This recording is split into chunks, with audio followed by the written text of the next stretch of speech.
Quel serait l'impact d'un retour de Donald Trump à la Maison-Blanche sur la politique étrangère américaine ? À l'heure actuelle, Donald Trump est favori pour remporter la primaire du Parti républicain. Par ailleurs, il devance Joe Biden d'une courte tête dans le vote populaire ainsi que dans les principaux swing states. L'hypothèse d'un retour au pouvoir de l'ancien magnat de l'immobilier est donc tout à fait plausible, et les conséquences d'un tel retour sur les relations internationales méritent d'être analysées. En juillet 2023, Donald Trump a annoncé qu'il mettrait fin à la guerre en Ukraine en 24 heures s'il revenait au pouvoir. Donald Trump décréterait donc probablement la fin de l'aide militaire américaine à l'Ukraine pour forcer Volodymyr Zelensky à signer un compromis avec Vladimir Poutine. En octobre 2023, cette aide financière américaine, de très loin la plus importante parmi les pays alliés de l'Ukraine, se chiffrait à 75,4 milliards d'euros. Le scénario d'un abandon de l'Ukraine par les États-Unis permettrait à Vladimir Poutine de consolider son annexion des 4 oblasts de Donetsk, de Louhansk, de Kherson et de Zaporijia dans le sud et l'est de l'Ukraine. Une Ukraine lâchée par les États-Unis serait ensuite à la merci d'un nouvel assaut de la Russie dans quelques années. Vladimir Poutine inscrit en effet la guerre en Ukraine dans le temps long. Poutine a fait basculer la Russie dans une économie de guerre afin de pouvoir coloniser l'Ukraine dans la durée. Par exemple, en 2024, les dépenses militaires russes doivent augmenter de 70%. En cas de retour au pouvoir de Donald Trump, les Européens devraient probablement prendre en charge seuls le soutien militaire et financier à l'Ukraine. Par ailleurs, un retour de Donald Trump rendrait probablement obsolète l'article 5 du traité de l'Atlantique Nord, signé en 1949. Cet article 5 indique « Les parties conviennent qu'une attaque armée contre l'une ou plusieurs des parties, survenant en Europe ou en Amérique du Nord, sera considérée comme une attaque armée contre toutes les parties. » Pourtant, en 2020, lors d'une conversation privée avec Ursula von der Leyen et le commissaire européen Thierry Breton, Donald Trump aurait affirmé « You need to understand that if Europe is under attack, we will never come to help you and to support you. » Ainsi, en cas d'attaque russe dans les pays baltes sous un mandat Trump II, ce serait à la France, au Royaume-Uni et à l'Allemagne de prendre le relais des États-Unis pour défendre ses États membres de l'OTAN et de l'Union européenne. En Extrême-Orient, un second mandat de Donald Trump attiserait probablement les tensions géopolitiques. En 2017, face aux provocations militaires de la Corée du Nord, Donald Trump avait adopté la théorie du fou, empruntée à l'ancien président américain Richard Nixon. Avec ce concept, le président américain fait croire à son adversaire qu'il est prêt à l'escalade nucléaire.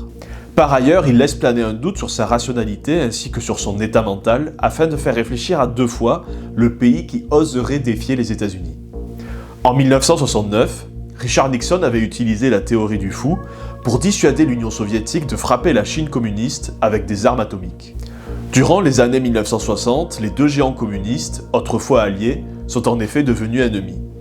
Face à la menace d'une attaque nucléaire soviétique sur la Chine, Richard Nixon avait notamment fait décoller des bombardiers nucléaires américains B-52 en Alaska. Effrayé à l'idée de potentielles représailles nucléaires américaines, l'URSS a finalement renoncé à frapper la Chine avec des armes atomiques. À l'été 2017, Donald Trump utilise ainsi cette stratégie dite du fou alors que la Corée du Nord multiplie les tests de missiles.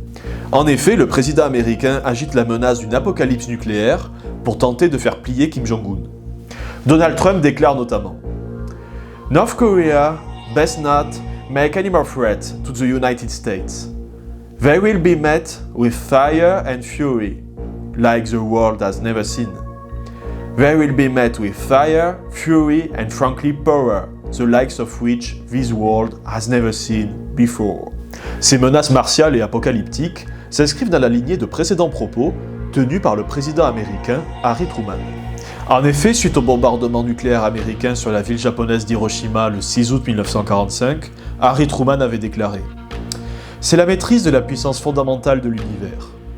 La force où le soleil tire son énergie a été utilisée pour s'en prendre à ceux qui ont amené la guerre en Extrême-Orient. » Finalement, les menaces de Trump, suivies d'une période de détente avec même des rencontres entre Trump et Kim Jong-un, n'ont pas abouti à des avancées substantielles sur le dossier nord-coréen. Alors que la République populaire démocratique de Corée est sur le pied de guerre en 2024, le retour de Donald Trump au pouvoir se traduirait probablement par une nouvelle escalade verbale. Les amabilités de Donald Trump, qui à partir de 2018 appelait son homologue nord-coréen « son Excellence Kim Jong-un », seraient probablement remplacées par un retour au premier rang de la théorie du fou. Donald Trump pourrait aussi mettre en application la théorie du fou pour dissuader la Chine d'envahir Taïwan. En effet, lors de son mandat, le président Trump a considéré la Chine comme le principal adversaire des États-Unis. C'est sous la présidence Trump que la guerre commerciale contre la Chine a été lancée, dans le but de découpler les économies américaines et chinoises et aussi de réduire le déficit commercial abyssal des États-Unis envers la Chine.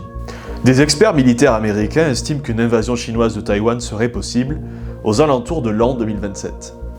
À cette date, les capacités de débarquement de l'armée chinoise auront fortement augmenté. De plus, la marine chinoise disposera de 4 porte-avions opérationnels. Par ailleurs, Xi Jinping, qui sera âgé de 74 ans, souhaite que la conquête de Taïwan fasse partie de son bilan politique à la tête de la Chine. En cas d'attaque, la tentation pour Donald Trump serait forte d'en découdre avec un pays qu'il exècre et qu'il considère comme en partie responsable de la désindustrialisation des États-Unis.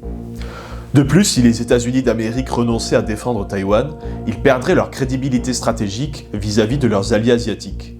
Il s'agit du Japon, de la Corée du Sud, de la Thaïlande ou encore des Philippines. Cependant, il faut se souvenir que Donald Trump reste un homme imprévisible.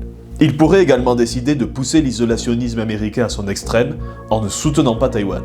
En effet, aucun traité n'oblige formellement les États-Unis d'Amérique à défendre Taïwan militairement. De plus, une guerre conventionnelle contre la Chine se solderait inévitablement par la perte de milliers de vies américaines. De manière générale, Donald Trump utilise le concept de paix par la force, peace through strength, pour définir sa vision des relations internationales. Il estime que sa personnalité imprévisible et agressive, associée à des investissements financiers massifs dans l'outil militaire américain, permet de dissuader les adversaires des États-Unis de se lancer dans des aventures belliqueuses. Donald Trump a notamment repris cet argument dans un clip de campagne publié en novembre 2023, avec la citation suivante. History shows very plainly that evils respect only one thing, unyielding strength. When I am back in the White House, our enemies will know. If you spill a drop of American blood, we will spill a gallon of yours. Ainsi, en 2020, durant la dernière année de son mandat, le budget de la défense américain a atteint le montant record de 778 milliards de dollars. Finalement, dans la perspective de l'élection présidentielle de 2024, l'auteur du livre The Art of the Deal répète à ses électeurs que ses talents de négociateur, associés au concept de paix par la force, permettront d'éviter une troisième guerre mondiale.